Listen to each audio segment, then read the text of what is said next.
going to talk about prokaryotic and eukaryotic cells. As you can see, these are our major divisions of cells that we're going to have two categories, one prokaryotic, one eukaryotic. So in this slideshow, you're going to be able to see what the difference is between these two. We're going to start with prokaryotic cells. Pro, in the word prokaryotic, comes from the Greek meaning before, and kary refer in the Greek means nucleus, so before a nucleus. And that is the key to understanding a prokaryotic cell.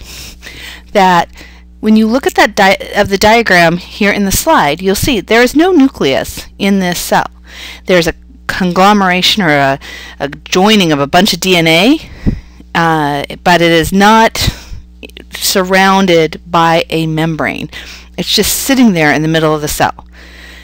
There is cytoplasm, and that's kind of the goopy stuff that everything floats in a cell. So if you think of it like a water balloon, the cell membrane would be the balloon itself, and the water would, inside the water balloon, would be the cytoplasm.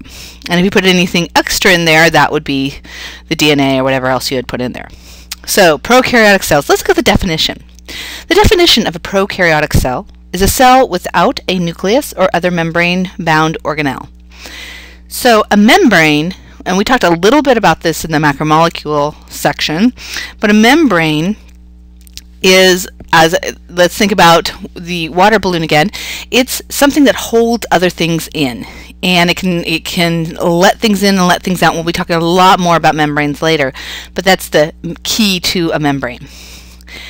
Then let's talk about some of the characteristics of those organisms that have prokaryotic cells. They are called prokaryotes. Number one, they are very small. They also are very simple and small. Second, they are unicellular. Okay, uni means one, UNI means one, and cellular referring to cells, meaning that their whole being is one cell. So, for example, if we were made of one cell, and one cell would be named Joe and another one would be named Jim, that type of thing. So each one is an individual. And then, so you have these teeny little cells that are very simple and unicellular. And the two kingdoms that have prokaryotic cells are the bacteria and the archaebacteria. So those are our two kingdoms that have these very small unicellular cells that are prokaryotic. And these are these very simple cells. We're now going to turn to eukaryotic cells. As you can see in the diagram, first thing, the eukaryotic cell has a nucleus. This is going to be the biggest difference between a prokaryotic cell and a eukaryotic cell. Eukaryotic cells, U is meaning true, and kary again means nucleus, so it has a true nucleus. And there in the diagram you see kind of that turquoise colored true nucleus. The nucleus is covered in a membrane, just in the way that the cell was also in the prokaryotic cell. So in the prokaryotic cell, you only have the cell itself with a membrane around it. In a eukaryotic cell, we have the entire cell covered with a membrane, but then in addition to that, we have the nucleus, mitochondria, chloroplast. They also all have membranes around them to do their functions individually as well. Let's look at the definition of a eukaryotic cell. They are cells that contain a nucleus and other organelles that are bound by membranes. Okay, so again, this real big focus on how membranes can keep in certain parts of the cell. And this allows eukaryotic cells to do lots and lots of different functions. With eukaryotic cells, they can be both unicellular and multicellular.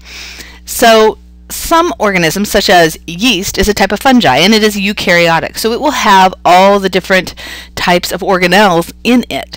Whereas a bacteria, which is prokaryotic, will not have organelles that are membrane bound. The examples of kingdoms that have eukaryotic cells are animals. Okay, so we are eukaryotes, plants, protists, and fungi.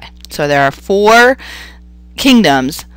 When we look at the classification of organisms, 4 of the kingdoms are eukaryotic. Here's some additional information about eukaryotic cells. First, they are usually 10 times larger than prokaryotic cells, so they are very large. Remember that they have membranes enclosed membrane-enclosed subcellular organelles. Okay, again, you have these organelles, little organelles inside a cell that have a little membrane around them. And so this allows us to go to our next point. They are much more complex than prokaryotic cells. They can compartmentalize or put certain functions in one part of the cell and leave another part of the cell to do a different type of function, because that membrane can separate out different parts of the cell itself.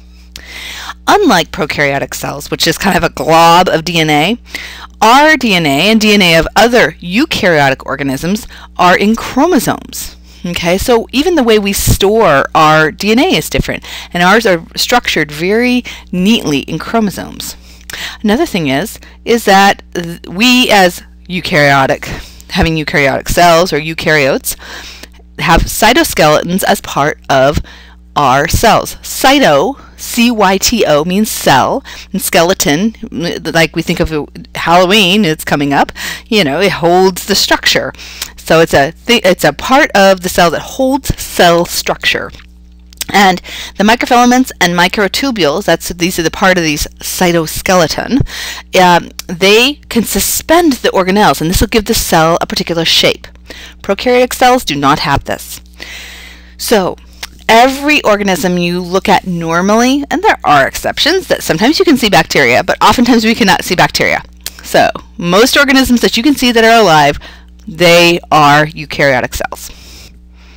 Now, eukaryote versus prokaryote. When we put OTE, we're saying this is, rather than adjective, this is the noun form of this, saying a organism that has prokaryotic cells is called a prokaryote, and an organism that has eukaryotic cells is called a eukaryote. So a prokaryote has no nucleus. The two examples of the kingdoms are bacteria and archaebacteria. They have a cell membrane. They are unicellular, meaning everything belonging to this has one cell that conducts all the necessary functions for that organism to live, and they are very small. Eukaryotes have a membrane-bound nucleus and other organelles that have membranes around them. The kingdoms represented are animal, plant, fungi, and protists. They have a cell membrane. They are unicellular and multicellular depending on which of the kingdoms they belong to, and they are much more complex than prokaryotes.